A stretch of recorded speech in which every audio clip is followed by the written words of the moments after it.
Hello and welcome to my YouTube channel. So guys, today we are going to do various types of communication.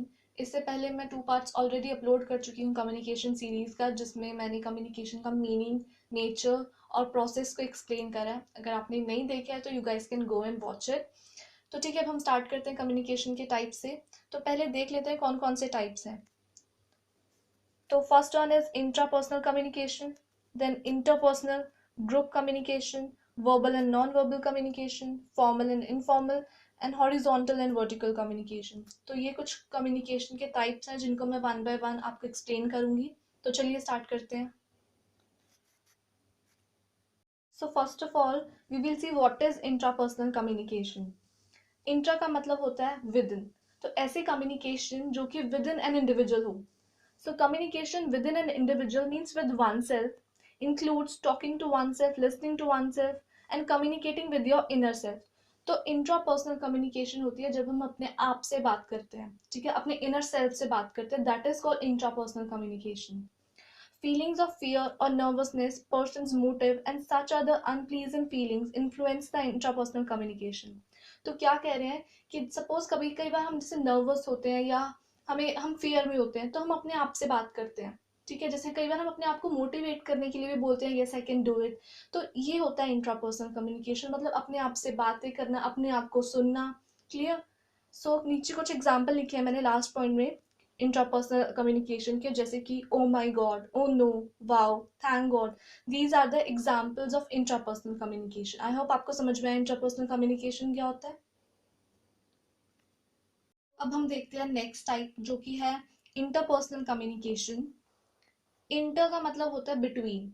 तो ऐसे communication जो कि between two individuals हो उसे कहा जाता है interpersonal communication. So first point is direct communication. एक ये इंपॉर्टेंट पॉइंट है बिकॉज इंटरपर्सनल कम्युनिकेशन का सेकेंड नेम या अदर नेम है डायरेक्ट कम्युनिकेशन. डायरेक्ट कम्युनिकेशन का मतलब भी क्या होता है, interaction between two person. Clear. So interpersonal communication के बाकी पॉइंट्स देखते हैं. Second one is exchange of information between two person. So interpersonal communication में क्या होता है, एक्सचेंज होता है इन्फॉर्मेशन का बिटवीन टू इंडिविजुअल्स या two person. Third point is face to face communication. And fourth is may be formal और informal, verbal और नॉन वर्बल. तो जो इंटरपर्सनल कम्युनिकेशन होती है वो फॉर्मल भी हो सकती है, इनफॉर्मल भी हो सकती है, वर्बल हो सकती है, नॉन वर्बल हो सकती है.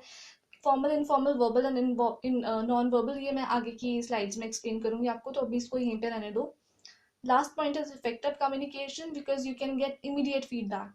तो इंटरपर्सनल कम्युनिकेशन को इफेक्टिव कम्युनिकेशन कहा जाता है बिकॉज इसमें आपको साथ के साथ ही फीडबैक मिल जाता है, ठीक है. जो आप कम्युनिकेट कर रहे हैं, जो एक पर्सन दूसरे पर्सन को कम्युनिकेट कर रहा है, तो सेकंड पर्सन आपको साथ के साथ ही उसका फीडबैक दे देता है, इसीलिए इसे कहा जाता है it is an effective communication.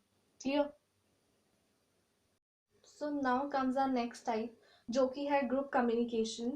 तो ग्रुप कम्युनिकेशन से आपको क्या पता लगता है, ऐसी कम्युनिकेशन जो कि एक ग्रुप या बहुत सारे मेंबर्स मिलकर करते हैं उसे बोला जाता है ग्रुप कम्युनिकेशन.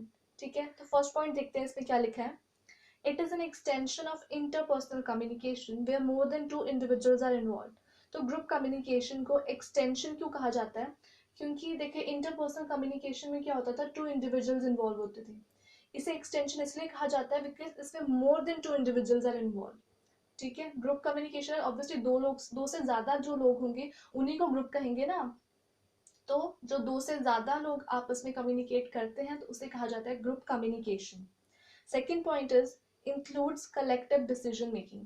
ऑब्वियसली बात है, अगर बहुत सारे लोग एक ग्रुप मेंबर्स आपस में कम्युनिकेट करेंगे सो वो क्या करेंगे, वो एक कलेक्टिव डिसीजन बना सकते हैं, they can make collective decision. Clear. Next point is quality group communication involves a facilitator and group members with a sense of belonging, common goal and mutual respect. तो वो क्या कह रहे हैं कि ग्रुप कम्युनिकेशन में कौन कौन इन्वॉल्व होता है. एक फैसिलिटेटर होता है. फैसिलिटेटर होता है बेसिकली जो एक हेड होता है जो एक ग्रुप को, जो ग्रुप मेंबर्स को एक साथ जोड़कर रखता है, उसे कहा जाता है फैसिलिटेटर. तो क्या कह रहे हैं कि ग्रुप कम्युनिकेशन में एक फैसिलिटेटर होता है, ग्रुप मेंबर्स होते हैं जिन सबका एक कॉमन मोटिव होता है, ठीक है, एक कॉमन गोल है. मतलब जो भी अगर वो आपस में कम्युनिकेट कर रहे हैं तो किसी एक कॉमन टॉपिक पे करेंगे ना, इसलिए कहा जाता है उन सबका एक कॉमन गोल होता है जिसपे वो कम्युनिकेट करते हैं. Clear. And last point is both verbal and non-verbal communication are components of group communication. तो वर्बल एंड नॉन वर्बल दोनों टाइप की कम्युनिकेशन हो सकती है ग्रुप कम्युनिकेशन में। अब हम नेक्स्ट सबसे पहले यही देखते हैं कि verbal and non verbal communication क्या होता है। ठीक है, what is verbal communication? Verbal communication means the use of words to share information with other person. It can therefore include both spoken and written communication. तो verbal communication क्या होता है? ऐसी communication जिसमें आप words का use करते हैं, either orally or in the written form. जैसे कि अब मैं communicate कर रही हूँ, मैं बोलकर communicate कर रही हूँ, तो इसे कहा जाता है verbal communication. ठीक है? In verbal communication, remember the acronym that is KISS, which is keep it short and simple. तो जो हमारी verbal communication है वो क्या कह रहे हैं कि उसे हमेशा हमें short and simple रखना चाहिए. Clear? Next is what is non-verbal communication? It refers to gestures, facial expressions, tone of voice, eye contact, body language, posture, and other ways people can communicate without using language. तो non verbal communication क्या होता है? इसमें हम words का use नहीं करते हैं. इसे हम कैसे कम्युनिकेट करते हैं? थ्रू आवर फेशियल एक्सप्रेशंस, हमारे बॉडी लैंग्वेज से, आई कांटेक्ट से. तो उससे बोला जाता है नॉन वर्बल कम्युनिकेशन. ठीक है. So there is a famous quote, action speaks louder than word. तो हमने वर्ड्स, तो हमने बहुत बार सुना है ये. ठीक है, कि action speaks louder than word. अब इसमें एक्शन क्या है? Action is non verbal communication and words क्या है? Verbal communication. ठीक है. So here action stands for our body movement. Non-verbal communication is all about body language for all of body language of the speaker and does not make use of words. तो non verbal communication में words का कोई use नहीं होता. हम कैसे बात करते हैं? थ्रू आर फेशियल एक्सप्रेशंस और बॉडी लैंग्वेज से बात करते हैं हम. क्लियर? सो नेक्स्ट अब हम देखते हैं what is formal and informal communication. तो सबसे पहले देखते हैं फॉर्मल कम्युनिकेशन क्या होता है. It is the transmission of information in formal organizational structure and in specific direction. तो जो फॉर्मल कम्युनिकेशन में इंफॉर्मेशन जो ट्रांसमिट करनी होती है वो एक ऑर्गेनाइजेशनल स्ट्रक्चर होता है जिसके थ्रू पास करनी पड़ती है. मतलब एक प्री प्लान या एक कह सकते हैं प्री डिफाइंड स्ट्रक्चर होता है या प्री डिफाइंड डायरेक्शंस होती हैं जिसे हमें फॉलो करना पड़ता है कम्युनिकेट करने के लिए. ठीक है. तो सपोज जैसे अगर एक टॉप मैनेजमेंट है, उन्हें लोअर मैनेजमेंट कुछ, suppose this is top management, अगर उन्हें लोअर लेवल मैनेजमेंट में कोई इन्फॉर्मेशन पास करनी है तो वो कैसे करेंगे? बीच में मिडिल लेवल मैनेजमेंट आएंगे, उनको इन्फॉर्मेशन पास करेंगे, तो मिडिल लेवल लोअर लेवल को कम्युनिकेट करेगा. That is called formal communication. Similarly अगर लोअर लेवल को टॉप लेवल मैनेजमेंट से कम्युनिकेट करना है तो लोअर लेवल कैसे करेगा? मिडिल लेवल को इन्फॉर्मेशन देगा, then middle level top level को कम्युनिकेट करेगा. ठीक है. तो basically formal structure, formal communication में प्री डिफाइंड कह सकते हैं क्या होता है? प्री डिफाइंड डायरेक्शंस होती हैं या प्री डिफाइंड स्ट्रक्चर होता है जिसे हमें फॉलो करना होता है. तो इसमें certain rules regulation conventions and protocols are followed while formulating and communicating message. तो हमें क्या करना होता है? इसमें rules regulations या protocols होते हैं जिन्हें हमें follow करना पड़ता है while communicating. लास्ट में मैंने एग्जांपल लिखा है फॉर्मल कम्युनिकेशन का. If an assistant professor has to communicate with college principal, it is usually through HOD. तो जैसे सपोज कॉलेज में अगर एक असिस्टेंट प्रोफेसर को कॉलेज के डीन से या कॉलेज के प्रिंसिपल से कम्युनिकेट करना है तो वो कैसे करेंगे? थ्रू HOD, मतलब हेड ऑफ डिपार्टमेंट के थ्रू कम्युनिकेट करेंगे. So that is called formal communication. मतलब आप डायरेक्टली जो असिस्टेंट प्रोफेसर और डायरेक्टली प्रिंसिपल के पास जाके कम्युनिकेट नहीं कर सकता. वो कैसे करेगा? Through HOD. ठीक है. तो ये होता है हमारा फॉर्मल कम्युनिकेशन.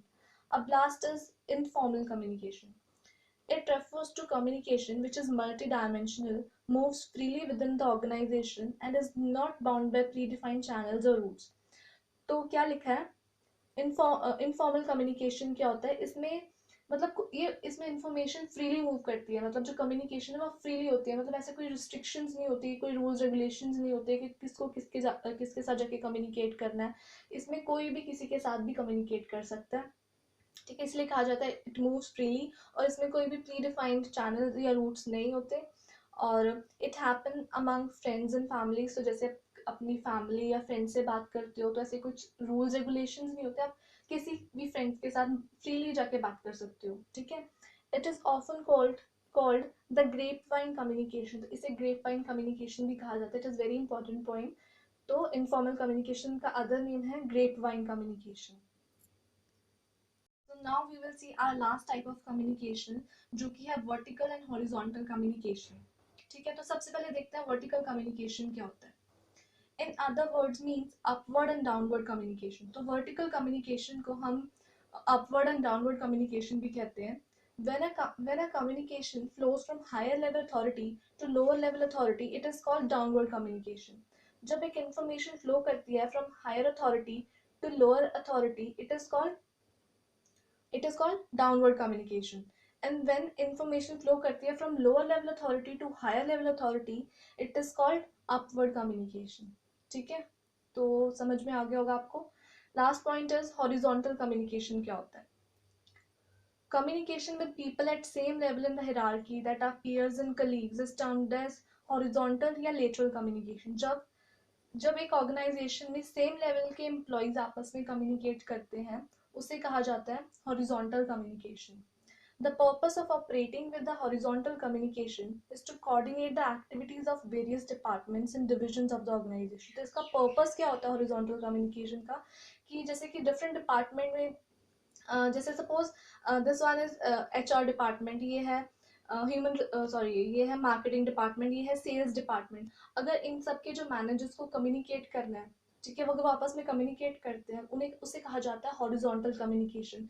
तो बेसिकली हॉरिजॉन्टल कम्युनिकेशन का पर्पस क्या होता है कि अगर हमें जो ऑर्गेनाइजेशन में जो डिफरेंट एक्टिविटीज को कोऑर्डिनेट करना हो तो हम हॉरिजॉन्टल कम्युनिकेशन करते हैं. तो लास्ट पॉइंट का ये मतलब था. आई होप आपको समझ में आ गए होंगे types of communication. So do like, share and subscribe to my YouTube channel. Thank you.